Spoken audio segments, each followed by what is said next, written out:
Le Brexit, pour l'instant, c'est encore un vaste chantier, beaucoup de bricolage et encore plus d'interrogations. Et c'est justement cela qui inquiète les entreprises et les travailleurs de l'Union européenne, comme l'Allemande Joanna Molineus, qui gère un cabinet d'architectes à Londres.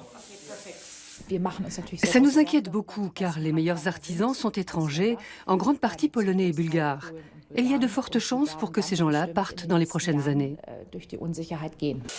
Sur son chantier, beaucoup d'artisans ont déjà décidé de retourner en Pologne, anticipant les problèmes que le Brexit va leur poser.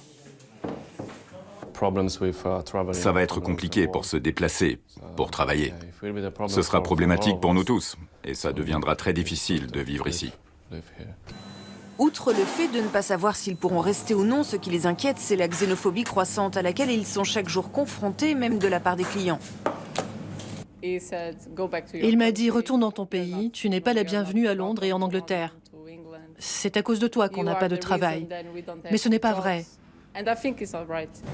C'est même tout l'inverse. La Grande-Bretagne n'arrive pas à pourvoir tous les postes vacants. Trop peu de Britanniques ont les qualifications requises par les employeurs dans les domaines scientifiques et techniques. Voilà pourquoi, depuis des années, les entreprises britanniques doivent employer de la main-d'œuvre hautement qualifiée, originaire de l'étranger. D'une façon générale, les étrangers de l'Union européenne sont mieux formés que les Britanniques. Jusqu'à présent, la Grande-Bretagne a toujours su attirer des travailleurs étrangers hautement qualifiés. Ces gens sont vraiment très bons dans leur domaine et contribuent au succès des entreprises. C'est donc un très gros avantage pour notre économie et leur départ serait une grosse perte. Pour faciliter les démarches des chefs d'entreprise, Seamus Nevin voudrait que le gouvernement garantisse un droit de séjour aux étrangers venus de l'UE, car le Brexit ne manquera pas de faire surgir de nombreux problèmes. Ça fait du travail en plus pour les entreprises britanniques. Une demande de visa, par exemple, compte 184 pages. C'est beaucoup de paperasse. Difficile surtout pour les PME qui n'ont pas de service du personnel. Malgré cela, Joanna Molineus ne compte pas jeter l'éponge.